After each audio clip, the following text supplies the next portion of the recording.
Hey everybody, ChristopherOdd here, and welcome back to our next installment of the Superhero Showcase, brought to you by the lovely people creating Marvel's Midnight Suns. Today we're doing a deep dive on Tony Stark's buddy from the Abbey Forge, a man capable of wielding powerful arcane spells and mystical artifacts, a man whose alliterative spells are as complex in nature as they are to pronounce. Most importantly, the man who I'm giving my personal Best Dressed of the Squad award. It's the Sorcerer Supreme himself, Dr. Stephen Strange. Now, Doctor Strange is the ultimate support hero, capable of easily fitting into most squads. Heal an ally? Yep. Completely conceal them? Absolutely. Grant them protection? Why not? Cure them? Yes. Restore combat items? What's that, you might ask? Stay tuned. Although he's capable of fitting with most squads, he will excel most when paired with other superheroes who aren't consuming all of the heroism. Some of his strongest abilities revolve around a mechanic called Enhanced. Up until now, you've mostly seen cards that have a flat heroism cost, but when you spend more heroism on them, cards with Enhanced will gain additional benefits. I'll get into some examples later on, but while we explore what Doctor Strange is capable of, use your own Eye of Agamotto to learn a few new mechanics you may not have heard of yet. The first skill that we're going to cover today is called Astral Meditation. On the surface, this seems peaceful and serene, but this card can potentially turn the tide of dangerous battles single-handedly. Astral Meditation is going to restore combat items. If you haven't heard of those before, combat items are single-use consumables that you can choose before a mission and use at any time. Casting Astral Meditation will see Strange look to the skies, and he'll conjure up an extra use of a previously used combat item. As if that wasn't enough, he's also going to grant the team 2 additional redraws. A couple people I can think of that might like that. And he's going to generate above average heroism too. If you upgrade this, you can restore additional combat items, and one of the late game mods can grant the ability to draw the last attack card that was played. Now, I don't know about you, but I've heard that Doctor Strange is a little bit of a thick cloak, but if you can break through that and build his friendship levels, you'll be well rewarded. His Greater Good passive ability can generate a ton of heroism that he thrives on so much. At level 1 of this passive, he'll have a 50% chance to gain 1 heroism per turn, but you get that to level 2, and you'll have a 50% chance of getting 2 heroism per turn. This is actually huge.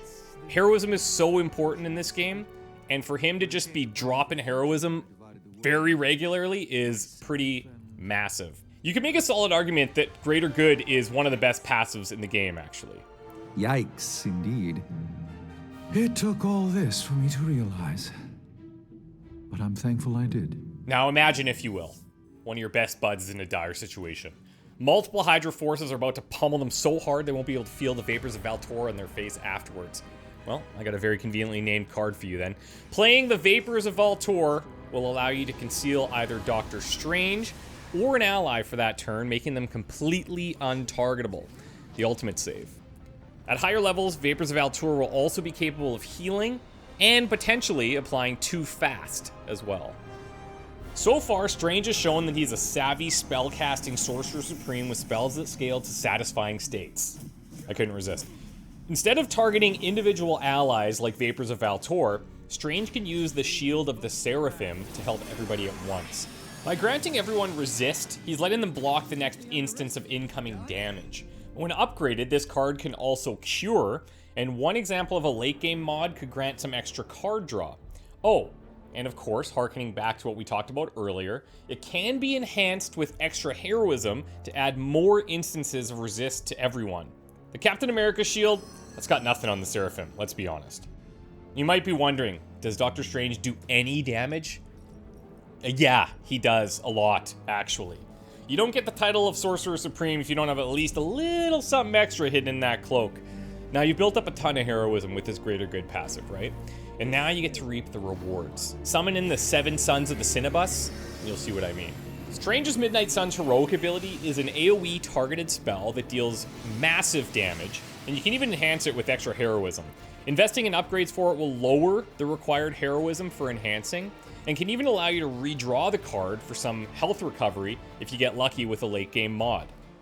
So that brings us to the end of the de facto Doctor Strange deep dive. Remember, You're going to see a lot of him not only in combat, but also in the Abbey Forge as he handles research and artifact study. Speaking of seeing a lot of something, you need to see all of these hero showcases. They've been a blast to make, and I think you guys are really enjoying them, so thank you so much for continuing to watch. Check out the links down below for the playlist and all things Marvel's Midnight Suns. If you're not subscribed to the channel, we'd obviously appreciate that so we can easily update you with new Marvel's Midnight Suns content as soon as it's available.